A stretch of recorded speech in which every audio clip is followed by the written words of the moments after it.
The gym had emptied. The cheers from the fight were just memories now, scattered like sweat drops on the mat.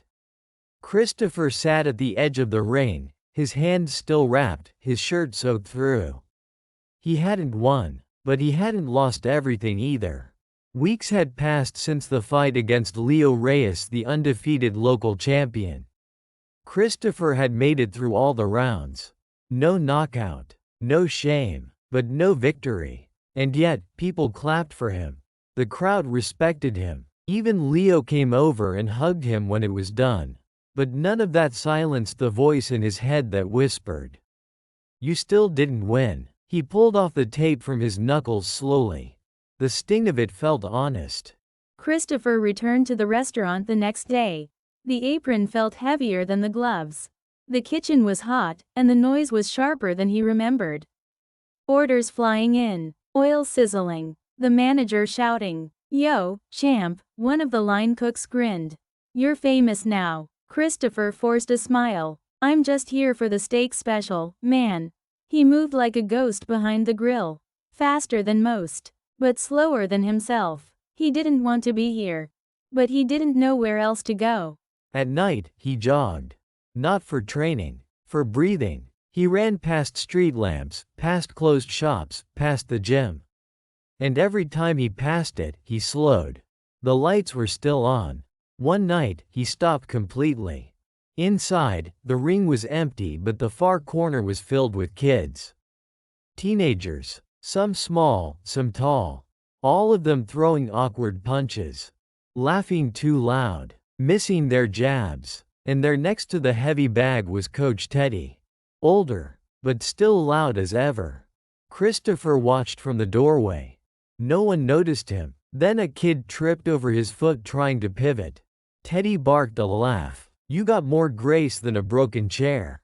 The kids laughed. The boy blushed. And something in Christopher shifted. He remembered why he started. The next night, Christopher didn't just slow down near the gym.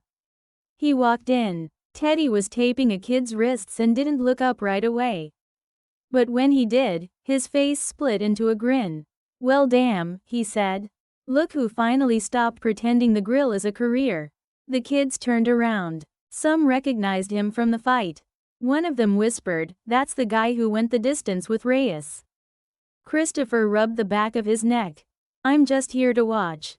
Teddy tossed him a towel. "No, you're not." By the end of the week, Christopher was back at the gym 3 nights a week. But he wasn't training, he was coaching. It started small, helping with footwork, correcting stances. But soon, the kids were asking for advice, for combos, for sparring tips. They called him Coach C. One boy, 13 and rail thin, asked, "Did it hurt when he hit you?" Christopher smiled. "Yeah, but I trained to stay on my feet." "That's how you win, sometimes you stay standing." The kid nodded slowly, then threw a cleaner jab. After practice one night, Teddy and Christopher sat on the steps outside the gym, sipping Gatorade like whiskey. "You're good with them," Teddy said. "Better than I was at your age." Christopher looked down. "I never thought I'd be doing this. I thought I had to win belts." Teddy shrugged. "You were chasing the wrong fight." Christopher glanced at him. Teddy pointed at the kids packing their gloves. "The fight ain't always in the ring. Sometimes it's showing up when no one claps. Sometimes it's teaching a kid to believe he can punch the dark." Silence. Then Christopher said, "I think I want to start something. For them. With you." Teddy grinned. "I thought you'd never ask." They called it Round Zero. A Saturday morning class for teens who'd never worn gloves, never thrown a punch. No ego. No judgment. Just rhythm, sweat, and belief. Teddy handled the drills. Christopher led the warm-ups and cool-down talks. He started every class the same way. "You're not here to fight people. You're here to fight the part of you that says you can't." Within a month, there were over 20 kids. Some came before school. Some snuck out during lunch breaks. They stayed after class to clean. They started believing in themselves. The restaurant buzzed with dinner orders. Christopher worked his last shift quietly. He told no one. After service, he folded his apron, wiped his hands, and walked out the back door. His manager caught him at the dumpster. "You quitting, champ?" Christopher nodded. "I think I'm done cooking other people's dreams." The manager grinned. "You were good here, but not happy." Christopher smiled. "No, but I'm about to be." He didn't have much saved. But Teddy had connections. And the community? They showed up. The parents of the kids he coached offered help. A retired electrician rewired the lights.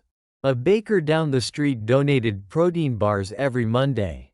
Lucia, a teen from the program, painted the logo on the wall.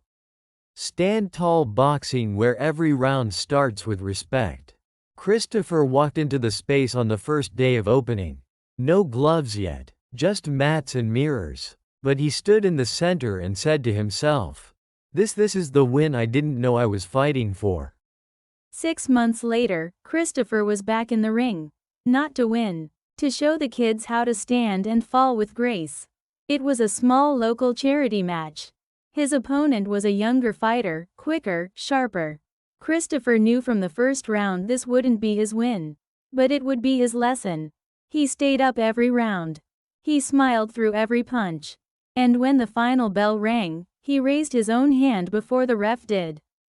In the crowd, his students stood, cheering louder than any title match. Teddy clapped once, slowly. "You lost," he said. Christopher grinned, but they saw how to lose like a fighter. Back at the gym, the wall beside the mirror had filled with notes. "Coach C taught me how to breathe. I used to be afraid of being seen. I didn't believe in anything until I believed in my jab." Some kids brought their siblings. One girl brought her mom to class just to show her what courage looked like.